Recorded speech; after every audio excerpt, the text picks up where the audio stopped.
Assalamualaikum warahmatullahi wabarakatuh. Salam sejahtera untuk Anda semua. Terima kasih sudah mengikuti materi manajemen kualitas sesi ke-10.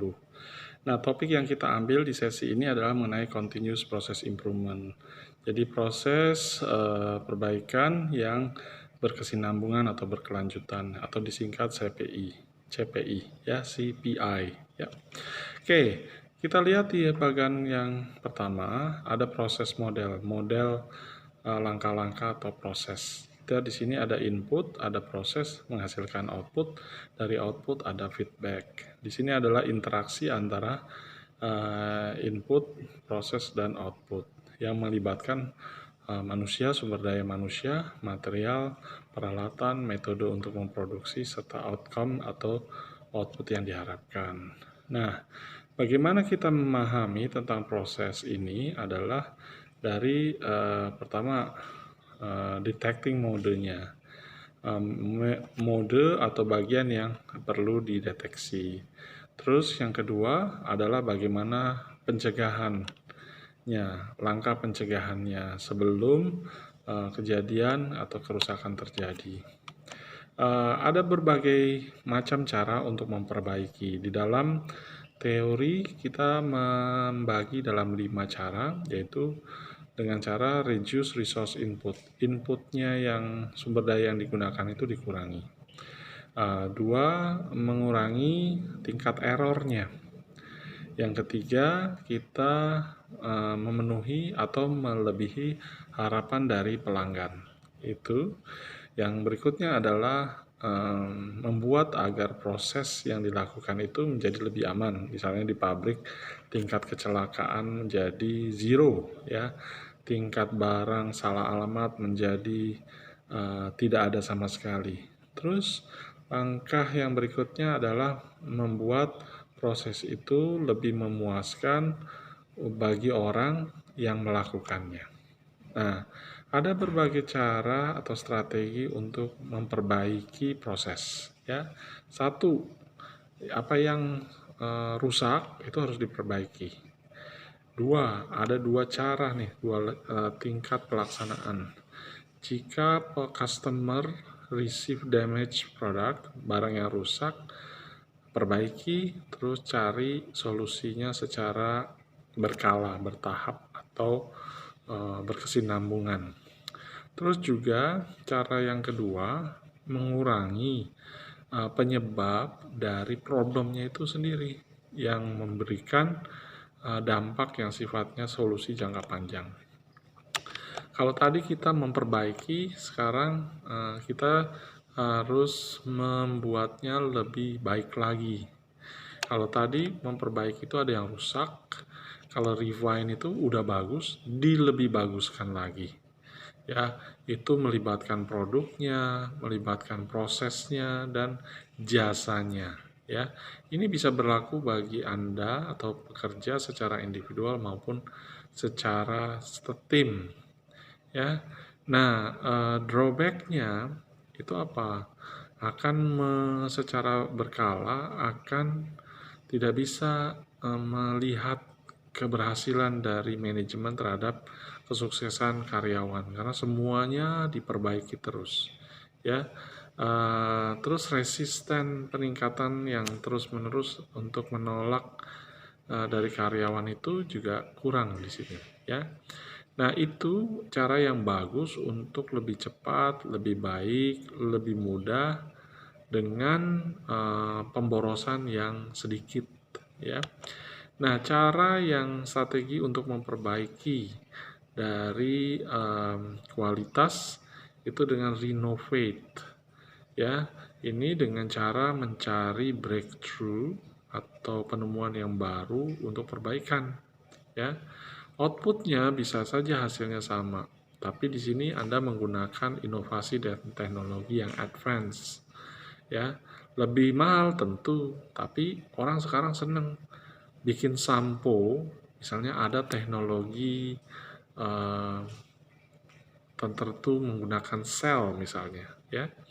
Hasilnya tetap sama, tetapi dengan embel-embel teknologi dan inovasi, orang akan membeli lebih mahal dibandingkan tidak mencantumkan teknologi, walaupun hasilnya sama teknologi.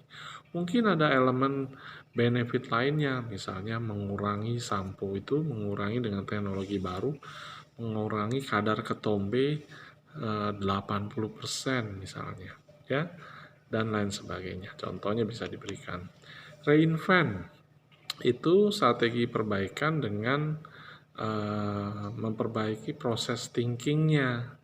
Ya, mungkin sekarang pendekatannya kurang bagus dibandingkan keinginan konsumen.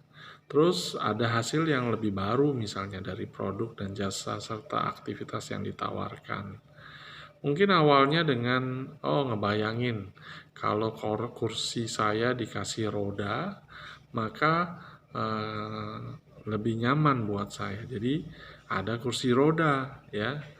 Nah, drawback-nya apa? Kemungkinan customer nggak suka dengan produk yang sifatnya baru. Salah satu contohnya produk cola ya.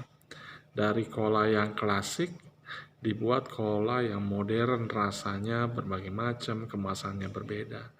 Tapi apa yang terjadi? Ada segmen yang cola klasik masih menyukainya. Jadi mereka akan ada resisten terhadap new product dan kembali ke klasik cola, minuman cola klasik. Itu contohnya. Tipe-tipe problem bisa saja terjadi dalam proses ini. Compliance kah, standarnya nggak spesifik, atau masalah operasionalnya tidak efisien, proses desain dan produk desainnya juga bermasalah. Ada isu yang disebut dengan PDCA cycle. Di sini Anda merencanakan dulu untuk memperbaikinya itu dilakukan dengan rencana, lalu dikerjakan. Pada saat dikerjakan, setelah selesai dikerjakan, dicek, diperiksa lagi, dan dilakukan tindakan. Nah, metode berat selanjutnya mengenai problem solving. Itu dibahas di halaman 11, mulai dari identifikasi opportunity, menganalisa prosesnya bagaimana, terus mengembangkan solusi yang secara optimal, lalu dieksekusikan dan menghasilkan study result yang lumayan, sehingga study resultnya itu terstandarisasi sebagai solusi untuk rencana berikutnya atau langkah berikutnya. Ya, nah penjelasan dari problem solving itu bisa dilihat di halaman selanjutnya, bahwa dengan problem itu bisa pecahkan, maka usahanya terus berlanjut. Dan apa impact-nya terhadap proses strategi perbaikan itu adalah cost effective solution. Jadi biayanya menjadi lebih efektif. Ada isu lain yang mengenai Six Sigma ya. Di sini ada 3 sigma ya untuk melihat tingkat defektif dari produksi. Ya, masing-masing ditentukan berdasarkan standar tertentu. Nah, jadi continuous improvement itu adalah membangun atau mengembangkan kualitas atau budaya memperbaiki secara berkesinambungan, juga memberikan value atau impression yang positif serta konstruktif atau membangun ya, sehingga organisasi secara struktural itu bisa lebih meningkat lagi. Nah, topik yang terakhir yaitu mengenai Kaizen. Kaizen itu adalah filosofi dari Jepang yang mendefinisikan peran dari manajemen untuk memperbaiki improvement dari proses produksi ya di dalam organisasi, terutama produksi manufacturing itu supaya lebih bagus lagi dan lebih bagus lagi ya, supaya prosesnya lebih efisien, efektif, under control dan bisa diadaptasikan ya dengan biaya yang lebih ringan. Demikian materi yang saya sampaikan dari continuous process improvement ini, semoga bermanfaat, dan silakan like setiap video untuk memberikan feedback kepada tim dosen, dan juga Anda bisa menggunakan modul video ini ya tugas dan PPT-nya untuk proses pembelajaran dan pengayaan secara mandiri. Terima kasih, saya ucapkan wassalamualaikum warahmatullahi wabarakatuh.